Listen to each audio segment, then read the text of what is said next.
Auzu billahi mineşşeytanirracim. Bismillahirrahmanirrahim. My dear students of 8th class UPS Vetrikhani, I welcome you in this offline class. Our subject is Social Science History, lesson number 6 of your textbook, that is weavers, iron smelters and factory owners, which we have started yesterday, and we have discussed about weavers.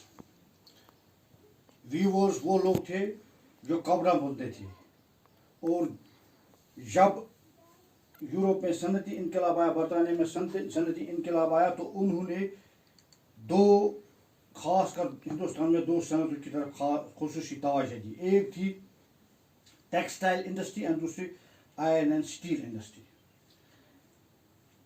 Hindustan का जो कपड़ा, जो textiles बरतानिया में जाते थे, वो वहाँ पर बहुत पसंद किए जाते थे और उनकी वहाँ पर बहुत ज़्यादा मांग थी. लेकिन जब बरतानिया में कारखाने कायम हुए तो वहाँ पर सस्ते दामों पर टेक्सटाइल्स तैयार होने लगे, कॉटन टेक्सटाइल तैयार होने लगे. तो बरतानिया के लोगों के दबाव डालने पर हिंदुस्तान के टेक्सटाइल्स पर बैन लगाई गई वहाँ एक्सपोर्ट करने. और इस तरह से जो टेक्सटाइल की चीज़ें बरतानिया में बनाई जाती थी, वाफिर मिकदार में कारखानों के ज़रिए, और हर बाज़ार में वो बिकने लगी सस्ते रेट दामों पर. तो इस तरह से जो हिंदुस्तान की जो ये टेक्सटाइल इंडस्ट्री थी, ये ज़वाल पजीर होने लगी. और जो भी इसके साथ मुंसलिक लोग थे, बुनकर थे, वीवर्स थे, लेबरर्स थे, वो मजदूरी करने के लिए दूसरे शहरों में चले गए. इस तरह ये सनत टेक्सटाइल इंडस्ट्री जो हिंदुस्तान में ये ज़वाल पजीर होने लगी, और बम्बई इस सनत का एक मरकज़ बना, जहाँ पर 1900 ईस्वी तक 84 टेक्सटाइल इंडस्ट्रीज कायम की गई. तो अब आज का जो हमारा टॉपिक है वो है आयरन स्मेल्टर्स. आयरन स्मेल्टर्स वो लोग हैं जो कानून से कच्ची धात निकालते थे और उससे सामान तैयार करने, काबिल इस्तेमाल सामान तैयार करते थे. As British started importing iron and steel from British to India, the craft of iron smelting declined.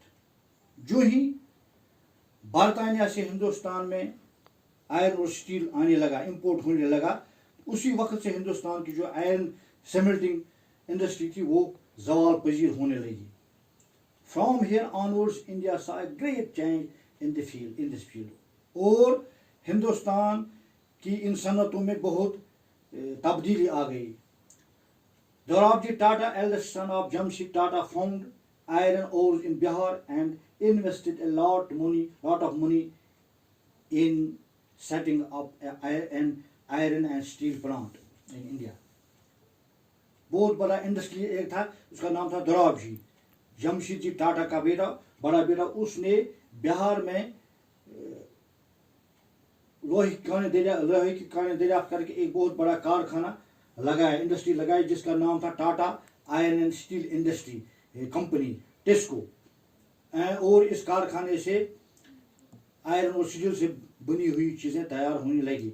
In 1914 first world war broke. The British iron industry was busy in making weapons for British Army.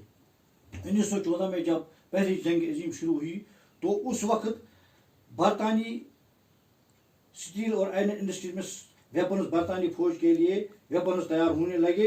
और इस वक्त जो कमी मुल्क में पैदा हुई, उस कमी को पूरा करने के लिए Tata steel and iron company ने बहुत बड़ा उस कमी को पूरा किया.